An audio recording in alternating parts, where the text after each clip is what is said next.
Alright, Doing Too Much TV. It's the hot seat. We got my man Daniel Faris here. Appreciate you. Hey, appreciate your time. Thank you guys for having me. Appreciate it. Who's tall? So where are you from, Daniel? Man, Albuquerque, New Mexico. Albuquerque. Born and raised? You know, I lived here since I was about 8. Born in Northern California, but man, I've been here for a while.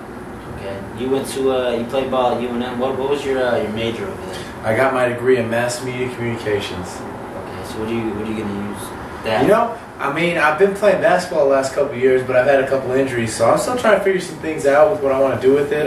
I've tried to do some things in the athletic department at UNM, and so I'm trying to just feel my way out, see what I really want to do. You know, trying to get into something that I really fit, like what you want. Exactly, because I don't know if I can be stuck in the office all day, 9 to 5. Facebooking all day in the cubicle. Right. Man, I'm already tall and I have to hunch over all the time. If I'm over a computer, it might get ugly.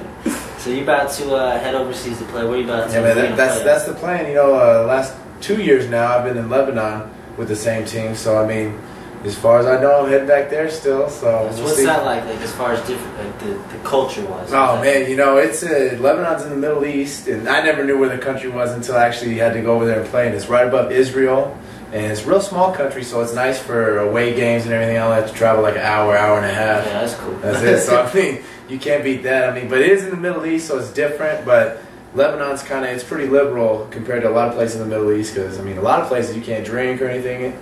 But Lebanon, it's pretty Americanized too. There's Applebee's. Pretty much. I mean, there's not really a police force. It's just the military. So and no one's really enforcing traffic laws. So it's crazy. But I mean, man, I just get to play basketball. So a lot of people your height out there. You know, I mean, as far as the Americans, because there's always 2 Americans on every team. So they're always going to get a couple big Americans, and there's a few Lebanese guys that are big, but for the most part, they're not really that tall as a people in general. But it's cool. People, they're different, but they've been nice. It's pretty. It's right there on the Mediterranean, so get to be by some water. That's cool. That's one thing that's not out. Yeah, no, big beach with no ocean out here. Right. Hey, there used to be the beach water park, but you guys probably weren't here for that. Hey, that thing was fun.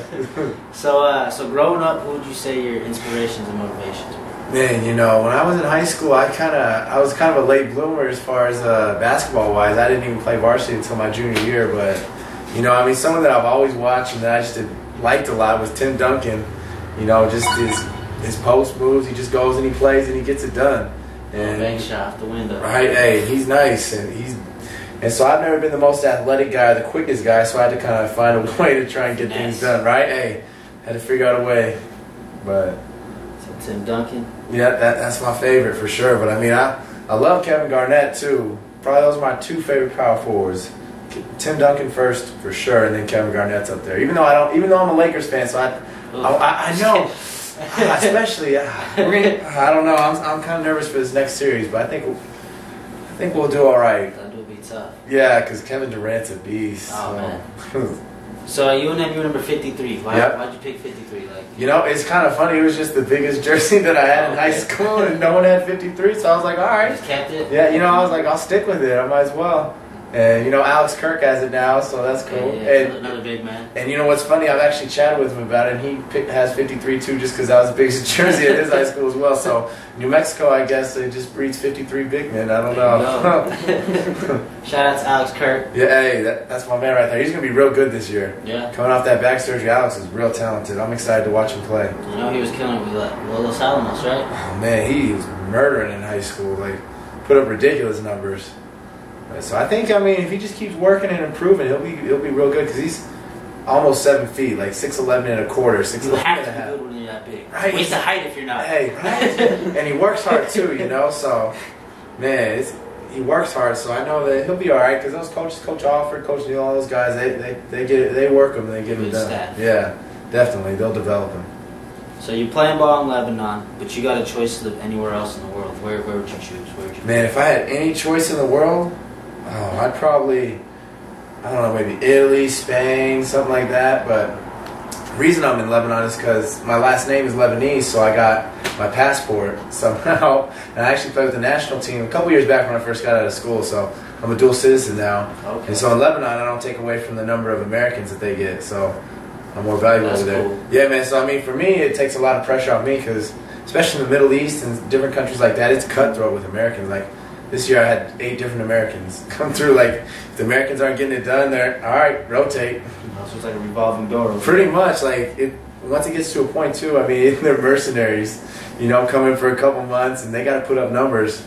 But I mean, myself, there's not too many big men, so I get to play 4. They'll bring in an American 5 and then some other American guard, which is kind of nice. That's cool. Yeah. So you got any like pregame rituals that you've had since high school or anything that's developed? Man, you know, honestly, I tried to stay away from them because for a little while in high school, I had to do things a certain way, and if it didn't work out, it was because I didn't do this before the game and that. But man, I just tried to focus that energy on actually going into the game because I started getting caught up in it, and then it was taking my focus away from it. And I wasn't performing as well, so I don't know. I know a lot of guys have them, but I just like to listen to music. Try and focus. Yeah, hey. Focus. Yeah, you know, focus. For me, it works better because I'm not really that emotional when I play. You know, I'm more aggressive than I normally would be. But you know, I like to study my opponent. I like to know who I'm guarding, their tendencies, and then try and figure out what weaknesses I can use. Because most guys, I'm not going to jump over, like I said, and just you know. So I have to figure out, you know, smart in the way. Exactly. Like if he's a right-handed player in the post, he's going to probably want to shoot with the right hand. So it's either going to be a fadeaway one way or a right-hand jump hook. You know, so I kind of. At this point, you know, I'm 25 now. You know, I'm not a young guy anymore trying to run up and down the court, especially after 2 knee surgeries. I'm just trying to, you know, make it out as many more years as I can on these knees. Possible. Right? Hey, pick and pop, a little pick and roll action, and in the post, I'm shooting hook shots, and that's about it on offense, man. Position rebounding on defense, too, now. Just try and get strength. Nice little kick out, like, I'll be back on defense. Yeah, hey, I'm going back, guys. My rebounding days are over. That's why we had that 6'11", 290 guy right there to go get those rebounds. Yeah, let him be the bruiser. I'm the 4. So, music-wise, who would you say your top 5 would be? Oh, man, top 5? Well, I mean, number 1 has to be Jay-Z for me. I've been listening to a lot of Drake. I mean, I really, like, I listen to a lot of Lil Wayne. I know. Hey, no, some of his stuff is garbage. I can admit that. Some of it is pretty bad. Like, I listen to him like, man, really? But you're making a lot of money off of it, so yeah. I guess, but I agree with you on that. Oh, Tupac's got to be in there in my top 5 for sure. I'm trying to think, how many did I say? Is that 4? So Lil Wayne, Jay-Z, Drake. Yeah, Tupac's definitely above Drake and Lil Wayne for I sure. hope so. No, I'm not. I mean, just because I said it in that order, it's not necessarily that. I'm trying to think. I don't know, man. I listen to a lot of different things too, though. You know, overseas they listen to a lot of techno and things like that. Not anything wrong with that, but it just. I mean, I don't know, I wasn't as used to it, but now I'm more used to, you know, if I go out or something. Still wouldn't be driving around in your car going for techno. No, probably not. Not especially in Lebanon. I try to stay pretty low key over there. I don't want to draw any more attention than I already am, being 6'9", big old white guy in the Middle East. But bumping techno. Yeah, especially in the little Kia that I had out there that the team gave me, so that would just made it perfect. So you hit the lottery, the very first thing that you buy? Yeah, first thing I buy, I'd probably get a house, you know, pay that off completely, you know. How much money are we talking about now? If I hit the limit. I mean, if you could be that Powerball was that ridiculous one that everyone was buying 1,000 tickets for? So more money than I could even think to spend. Yeah. All right, well, I would make sure that I invest some of it, you know, make sure that my kids are set up, my kids' kids are set up, things like that. Definitely college fund, all that. Then I'd have to give some to family and blow a little bit too. You know, I'm sure they're going to take half of that in taxes, but as long as I get that house paid off, you know, have a car that's working, it's all right. I probably wouldn't go too crazy. I'd save it up. Yeah, hey, I'd rather just chill and not have to work for the rest of my life instead of retire young. Hey, you know, because you can make a lot off that interest if you invest it right. Oh, yeah. But especially that much money, you could do a whole lot. Might open up a business. I don't know. A couple businesses, right? Just one.